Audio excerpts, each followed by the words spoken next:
কি অবস্থা সবার? আজকে ১৪তম রোজা চলে যাচ্ছে। আর মাত্র ১৬টি রোজা বাকি।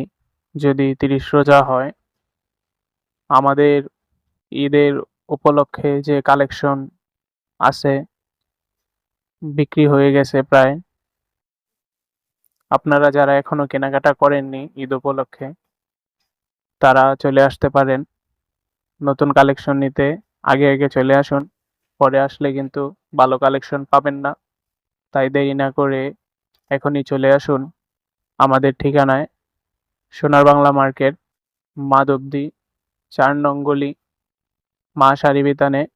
এখানে পেয়ে যাবেন জর্জেট, সুতি, থ্রি পিস, বিভিন্ন কোয়ালিটির কাজ করা এবং শাড়ি, লুঙ্গি, আরও অনেক কিছু। তাই আজই চলে আসুন।